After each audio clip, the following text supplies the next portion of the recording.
Jaden Rashada and the Miami Hurricanes. Could this really be happening? You are Locked On Canes, your daily podcast on the Miami Hurricanes. Part of the Locked On Podcast Network, your team every day.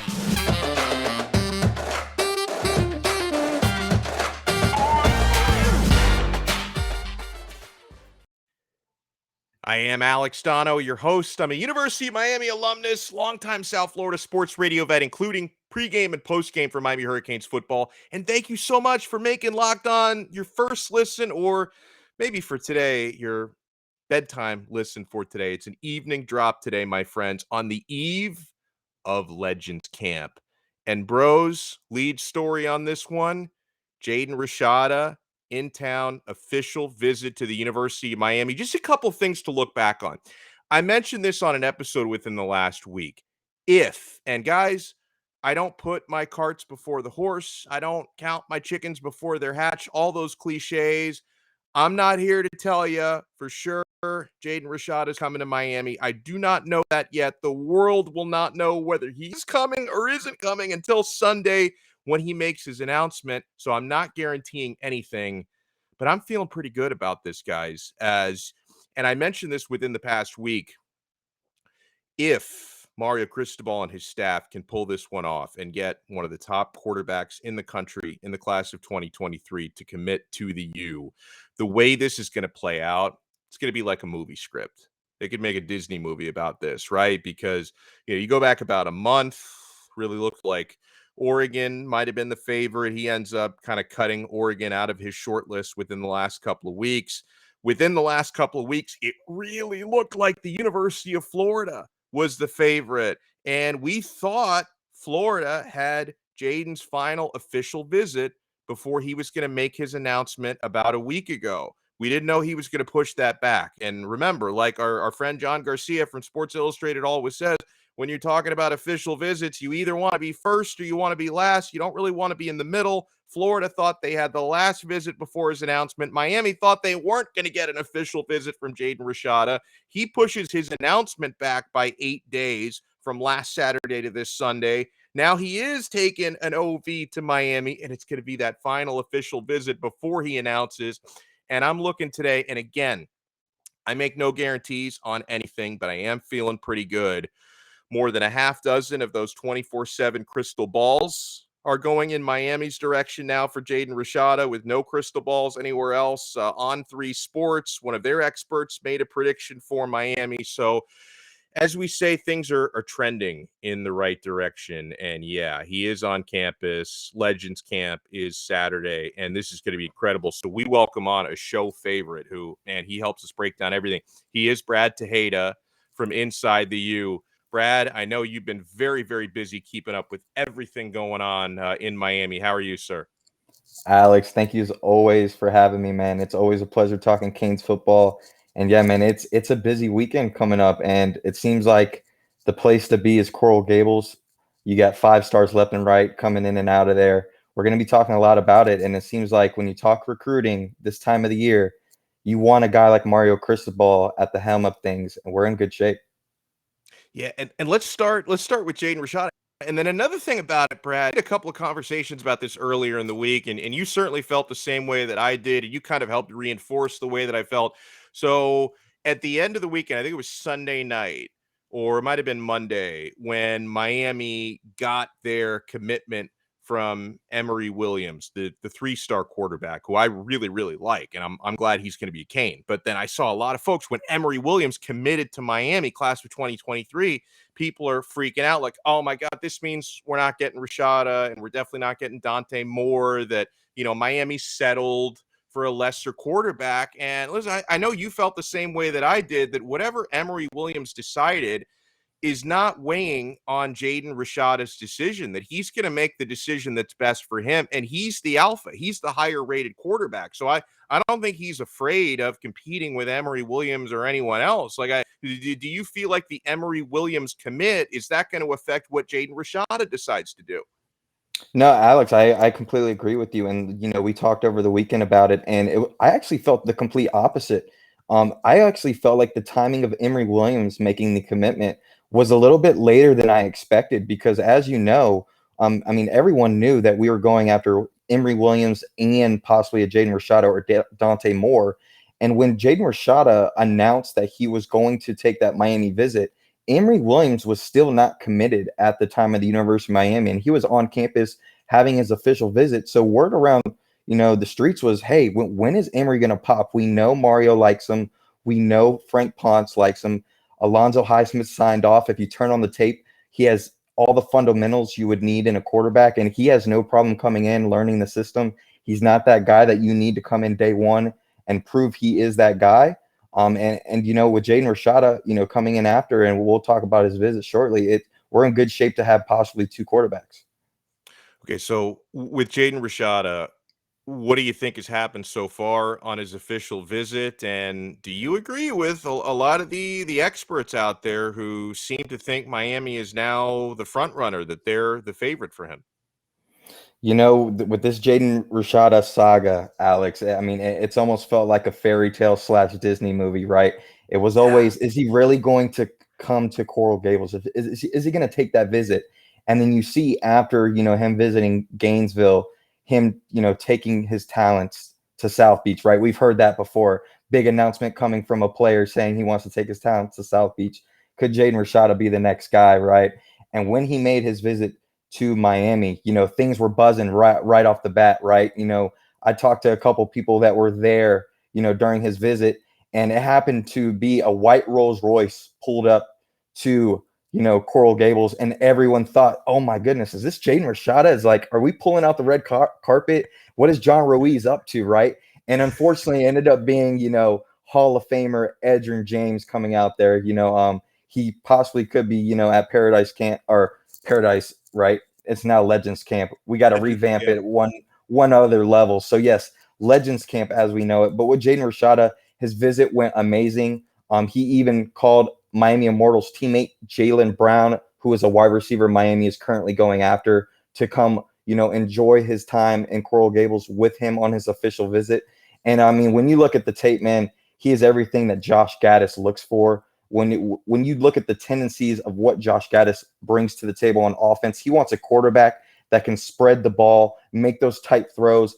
And honestly, that slot fade route, the guy in that slot formation going on to the deep route, he enjoys and loves that when you turn on the film of Josh Gaddis. And when you turn on the film of Jaden Rashada, that is his money ball. So everything I look for in him is coming together. And then just the winning mentality, the tendencies that he brings to the table. He's someone that's not afraid to compete. And, he scouts his opposing players. He'll look after, the top corner on the opposing team. And before the game's even played, he's going to break down film and figure out what his tendencies are. And he's going to attack those weaknesses. And that's what you love in a quarterback. He's a tremendous player. And guys, we're going to cover a lot of different players who are either in town now or have been in town recently or are coming to town for official visits, kind of coinciding with this awesome Legends Camp weekend. Alex Donno alongside Brad Tejeda, CanesInsight.com, who's bringing the insight here. And it's funny because like Jaden Rashada, because he's the quarterback, he's the blue chip quarterback. He's getting most of the headlines, even though he's not even the highest rated recruit on campus this weekend. He's, a 4-star, upper tier 4-star. There are some 5 stars taking visits, including best cornerback in the country, Cormany McClain. What can you tell me about what folks are saying about Cormany and where his head may be at? Because I've heard some pretty optimistic stuff about him. One of the best players, period, in the class of 2023. Yeah, there's no doubt about it. Cormany McClain is one of the top corners in the nation, and he's someone that everyone in the country wants, right? And this is someone who was at Lake Gibson and now transferred to Lakeland in the past couple months. And a lot of things are unfolding as we speak, Alex, when you talk about Lakeland High School. When you look at the team in my backyard currently in the University of Florida, a lot of things are unraveling in a bad way when it comes to the Lakeland and Florida connection, right? They recently just dropped a player from the team in Finley Graham Jr., who obviously went to Lakeland, and things went sour very quick when a lot of people got a hold of that, whether it was current recruits or people that were currently on the team. And now DeMarcus Bowman, who was once a premier running back in high school football, once committed to Clemson, transferred to Florida, is now re-entering the transfer portal. So that is yet another Lakeland guy that is now leaving University of Florida, which doesn't seem good for someone in Cormany McClain's favor of staying with Florida. And I've heard a lot of things, that Miami has a chance. And I think this weekend is going to be very telling for him as well. Ohio State and Alabama are obviously in the mix. I believe Ohio State is making a small little tad push at him, but I believe it's going to be an Alabama, Florida, Miami matchup right now.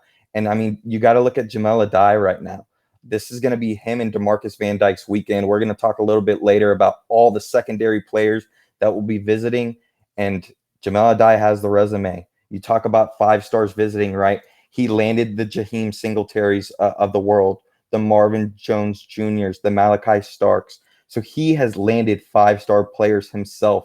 And when you bring in a right-hand man and DeMarcus Van Dyke, who knows the background and knows everything about the program, those two are going to be a nice 1-2 punch for all these secondaries we got coming this weekend, including Unbelievable. Absolutely. And we got Ray Joseph, local kid, recent Clemson commit, where Miami stands for him. Ton of offensive linemen in play, one of the top safeties in the country. Guys, we have so much to get to on what is biggest recruiting weekend of the cycle for the University of Miami. And I said it earlier this week. This could end up being one of the biggest recruiting weekends we've had literally in years at the U.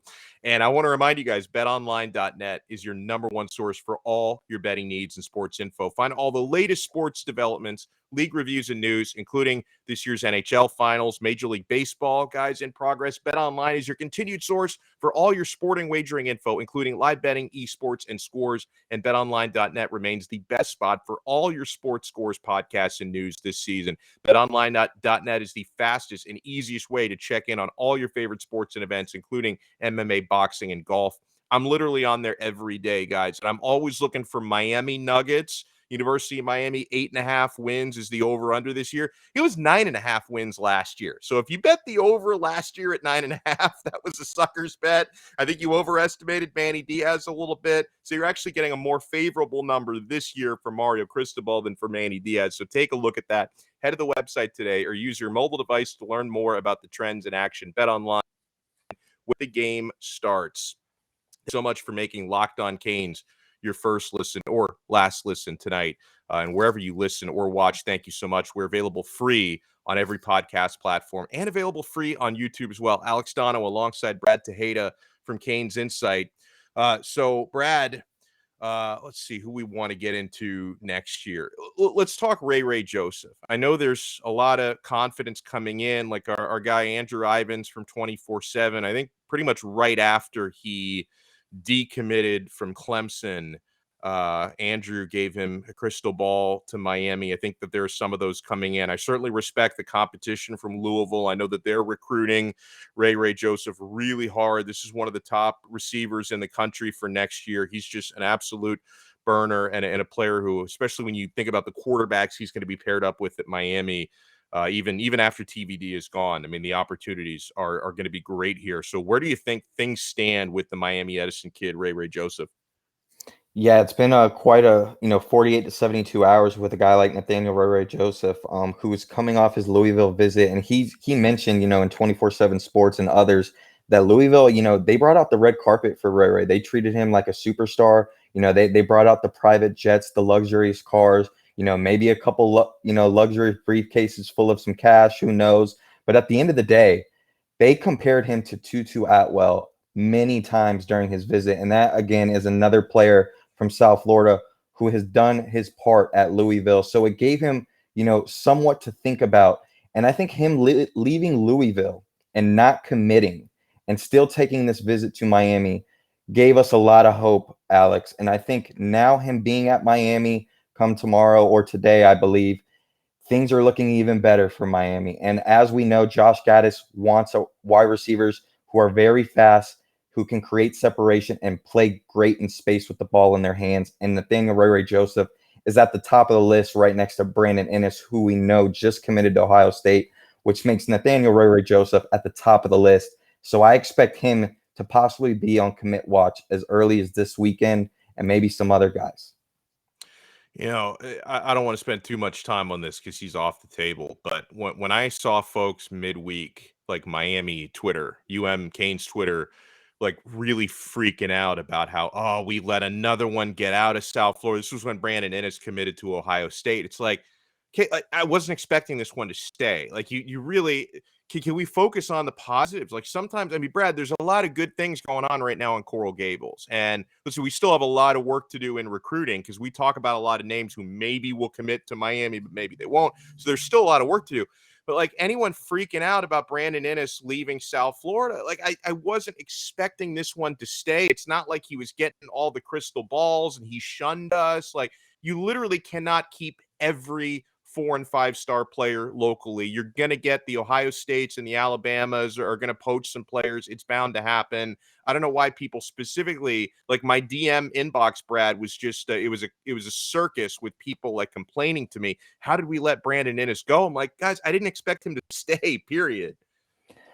Yeah, Alex. I mean, when you got a guy like Mario Cristobal, you have plenty of options on the table throughout the football field, regardless of the position that you're recruiting. In years past, when someone decommitted from the University of Miami, things turned downhill very quickly. And you're seeing right now that when someone decommits from Miami, we are still picking up the pace. You look back in March, we had a guy in Andy Jean who possibly could be back as a Miami Hurricane. Who knows? But as soon as he decommitted in late March, we had the Washington brothers commit, right? Then we had Frankie Tanolo commit. Then in the recent weeks, you had a guy like Jackson Carver, McKeska, Colby Young, and Amory Williams commit. Now you look at the wide receiver group, we had one clear wide receiver in the class who just decommitted in Lamar Seymour out of Miami Central. And yet again, Alex, what are we looking at this weekend? We're looking at a potential guy in Nathaniel Ray Joseph, a guy in Jalen Brown, bring him into the mix. We have the options at wide receiver. And when you have a guy like Mario Cristobal, he knows what it takes to recruit. This is someone who is upfront, who is relentless. He knows what it takes to build relationships. And that is the foundation and the key to laying success in college football when it comes to recruiting. When you talk to, current players on the team, the culture has dramatically changed, Alex. There is no more me. There is no more, I want to be that guy. I want to be the bell cow running back. They want to win and do it by committee. They want to see everyone on this team eat, and that is the relentless winning effort that you need to be a top program. And hey, Mario is doing things to get a lot of people ruffled, especially here in my backyard. You got coaches writing open letter apologies to fans for missing on recruits, while our guy Mario Cristobal said, hey, guess what? Who cares about the commits we just landed? Watch us keep working. And that's exactly what they're going to do. Okay, well, let's talk about a couple of offensive linemen, and I think these two names kind of relate to one another: Payton Kirkland and Malik Bryant. Now, Payton Kirkland, it feels to me like he's trending to Michigan State. Now, even if he doesn't end up at Miami, Payton Kirkland will always hold a special place in my heart because when he Instagrammed the photo of that plate of food at his University of Florida visit, like he created meme-worthy content that I'm going to keep using this for years. So even if he doesn't commit to Miami, thank you, Peyton, for the memories from that social media post. But what do you think's going on with a couple of excellent offensive line, or actually Malik Bryant is a linebacker, sorry, but Payton Kirkland, the offensive lineman, Malik Bryant, the linebacker. I think that these players they kind of tie into one another. Yeah, these are two guys that will be making their commitment date on July 23rd, both in Miami out of all places. And who knows where they'll be landing. But as far as Peyton Kraft Kirkland, that's who I like to call him now with the mac and cheese, right? With Peyton Kirkland, it seems like his visit went very well with the University of Miami. When you have a guy like Coach Cristobal, Coach Mariball coming to the table, these are two offensive line gurus who's able to make Peyton feel a lot more comfortable in the scheme that they're going to be bringing together. But right now, like you mentioned, Michigan State seems to have lead as of right now. And it's interesting you bring up Malik Bryant because this is someone where when you bring back, a month or two ago, we felt a lot more confident in Peyton Kirkland than Malik Bryant. And now that Malik Bryant is on campus coming this weekend, it seems like we are in a very good spot with someone like Malik Bryant, who obviously we're fighting off with a team like Alabama. I think we are trending in a better direction with someone like Malik Bryant than Payton Kirkland. And it could come down to maybe Malik Bryant could possibly be a Miami Hurricane, and he could help us get Peyton Kirkland over the edge of that Michigan State Spartans. Who knows? There's still a lot of time left, but we need a middle linebacker, Alex. When you look at the linebacker position of what we're recruiting, we are currently getting guys that like to have a lot of speed and space, right? You talk about a Robbie Washington from Miami Killian, or I'm sorry, a Bobby Washington from Miami Killian. You also got his teammate in Stanquan Clark, who we're also going after, who's a lot of guys of speed and space. You need that true middle linebacker position, and Malik Bryant seems like the only guy that we're pegging right now in that position. So I expect us to turn up the heat on Malik Bryant. Guys, I want to remind you, we still have a few more big-time hot names to go over. This episode is brought to you by Rock Auto. With the ever-increasing numbers of makes and models, it's now impossible for your local auto chain parts store to stock all the parts you need. Why would you endure the often pointless or sometimes intimidating questioning like, hey, is your Odyssey an LX or an EX? Nobody knows that. And then you wait while the person behind the counter orders the parts on their computer, where they happen to choose the only brand that their warehouse carries. You have computers. We all have computers with access to rockauto.com at home or in your pocket. Guys, you can save time and money when using Rock Auto, a lot of money. Why would you choose to spend 30%, 50%, sometimes even 100% more for the same parts from a chain store or car dealership when you can save at Rock Auto? For example, if you need a new fuel pump for your Honda Odyssey, that's be $353 from a chain store. Just $216 from Rock Auto. That's a big saving. It's a lot of extra money in your pocket. It's a family business, Rock Auto, serving do-it-yourselfers for over 20 years. They have everything you could possibly need, including brake parts, tail lamps. I bought a tail lamp before from Rock Auto because mine go out all the time. Motor oil, of course, and even new carpets. Go explore their easy-to-use website today to find the solution for your auto parts needs. Go to rockauto.com right now and see all the parts available for your car or truck. And then do us a favor, write Locked On Canes in their How Did You Hear About Us box so they know that we sent you. Amazing selection, reliably low prices, all the parts your car will ever need. rockauto.com. Thank you so much for making Locked On Canes your first listen or last listen today. As long as you're here, we appreciate you guys.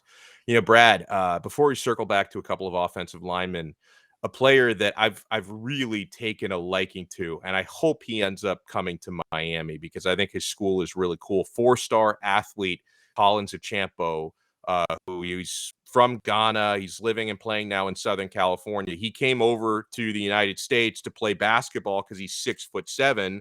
Someone then must have given him some great advice. Hey, you should try football. You would be an incredible defensive end. So he's just gotten into football. He's already a 4-star recruit from Fairmount Preparatory Academy over in Anaheim, California. I know Miami is not favored here. I'm looking at Michigan being the favorite for him.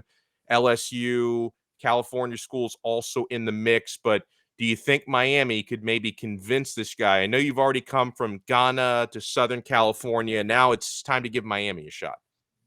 Yeah, I mean, you talk about the distance he traveled, right? And it seems like one of the other recruits you talk about in that position, and Jaden Wayne, another recruit that has probably traveled the most out of any recruit. We picked up the pace on a guy like Jaden Wayne, and with his size and measurables, I can only imagine what we're gonna, potentially pitch to a guy like Collins. And I mean, you talk about the frame, 6'7", 254. This is a young man that we're gonna want to put on that defensive end pass rush and let him create his wingspan and opportunity off the edge. And I mean, hey, when you got a former guy like Greg Russo that you're able to turn on some film and compare to and say, hey, this is what we did with this young man's measurables, what we transformed him to.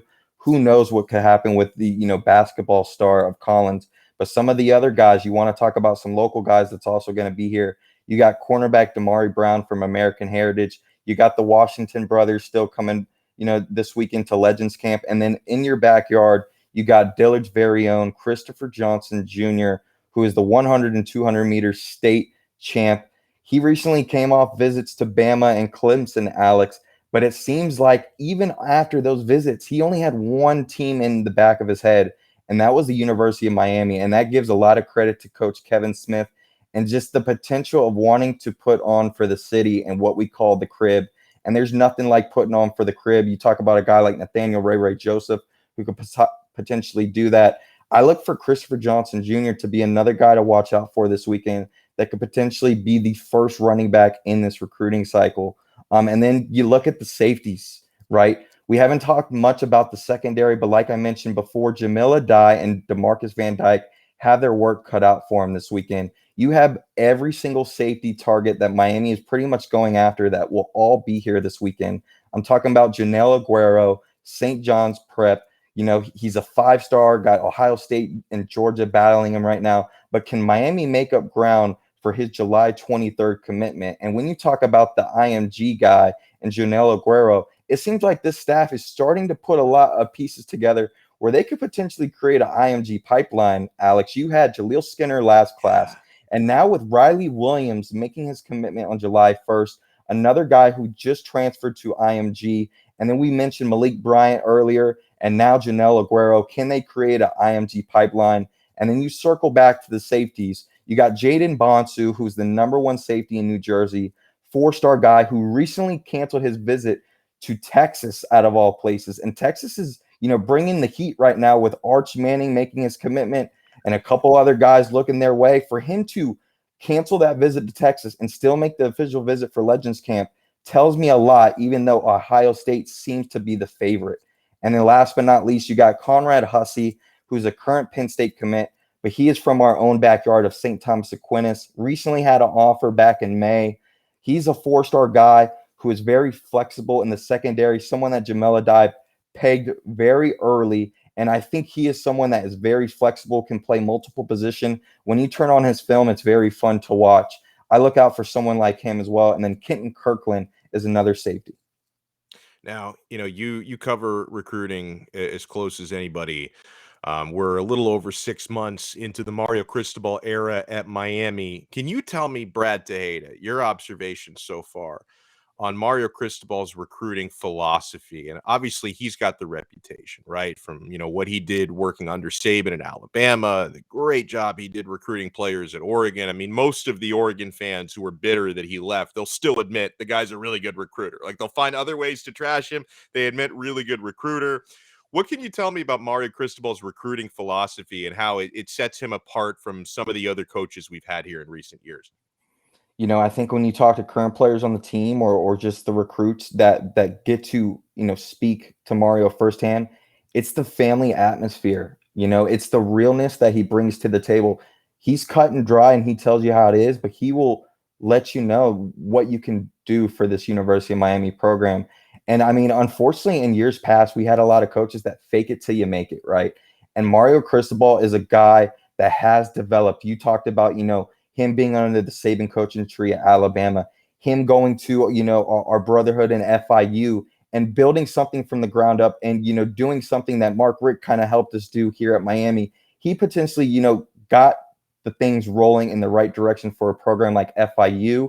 And then when he took his talents to Oregon, Alex, he not only took the recruiting class year in and year out of the backyards of Oregon, but he was essentially taking over, California as well. If you're able to not only land guys from Oregon, but take guys from USC and UCLA and still nitpick out of your backyard in South Florida, and now you're bringing all the tools together, everything you learned from those programs, and you're bringing the camaraderie and the staff that he has assembled, and now everything is in your own backyard. You can see these guys every single day. Man, it's almost like having a cheat code, and I enjoy it. You got someone, Mario Cristobal, and then you got someone above him in Alonzo Highsmith that could kind of overlook some things. He's been there, done that, and it all goes back to our guy, Dan Radakovich. You got to give thanks to him. And, I know we're talking tonight Canes football, but we got to give a shout out to our guy, Coach Mario Cristobal, and his wife, Jessica. I hope you guys are having a great, happy anniversary. As much work as Coach Cristobal puts in and day out, I hope he has a little bit of time to take care of the wife tonight. No, that's very, very well said. So tell me if I'm being, a little bit too optimistic that I think within the next week, I think Miami could end up getting a half dozen verbal commits like within the next week or so. And obviously, high to high-ish quality players. How many commits do you think Miami might get within about the next week and a half, Brad? And, do you want to put yourself out on a limb and maybe predict a couple of the names you think could lock in within the next coming days? Alex, this commitment cycle has been interesting. And when you talk about June, July is right around the corner with dead period, and things are heating up every single weekend in Coral Gables. And I expect it to be on fire at the biggest camp that there is in Legends Camp. You're going to have all the greats there, from all the old Hall of Famers. And, I think by July 1st, Alex, you could potentially have a top 5 class. And when you talk about the next commitments, possibly, you got our guy, Jaden Rashada, making his commitment on Sunday. But then you also got Nathaniel Ray Joseph. You got the Christopher Johnson Jr. from Dillard, as we said. And then, even Jalen Brown, who made his way, on the official visit of Jaden Rashada. I know he has LSU and a couple other places in mind. But this is a young man that we've always had at the top of our list, second, third guy in the rotation at receiver. And with Brandon Ennis already pegged to Ohio State, not really essentially a true wide receiver in the class yet, you got to get not only one, but 2 speedsters on board. And why not get your top 2 targets in Nathaniel Ray Joseph and Jalen Brown possibly? You still got Andy Jean on the table, who I possibly think can still wind up being a Miami Hurricane. You got the true Hurricane in Ruben Bain, who I think his recruitment's been kind of quiet, but I think at the end of the day, you got to feel confident that Ruben Bain will be a Hurricane. And then you turn to July 1st, Jackson Howard, Riley Williams. Mm-hmm. Those 2, I look out for at least one, if not both, to be a Miami Hurricane. And then a late guy that's coming is Robert Stafford, 4-star from Melbourne, Florida. He's listed as an athlete, but he's being recruited from Joenel Aguero. He wants to stay closer to home as well, Alex. I don't think he makes his commitment right away, but he's another name to look out for maybe after July 1st that could just boost up the numbers a little bit more. But I think he's in good position. He may visit Arkansas this weekend. But I think at the end of the day, I'm looking at least 3 to 4 commitments possibly after this weekend. I love it. Make sure you guys follow Brad on Twitter at Tejeda Brad. Check out his work at Canes Insight. And, of course, he's a frequent contributor here on Locked on Canes as well. Brad, thank you so much. God bless, and have an awesome weekend coming up. You as well, brother. Thank you. I love it. And, guys, we are going to have at some point tomorrow a post-Legends Camp episode. So we're going to keep the content rolling. And, hey, get more on the ACC by making Locked on ACC your second listen every day. Host Candace Cooper, who's good friend of mine. She's awesome. And the local experts of Locked On take you across the ACC in 30 minutes or less. Make Locked On ACC your second listen. Locked On ACC. This has been another episode of Locked On Canes. We will talk to you tomorrow to talk more about Legends Camp, part of the Locked On Podcast Network, your team every day.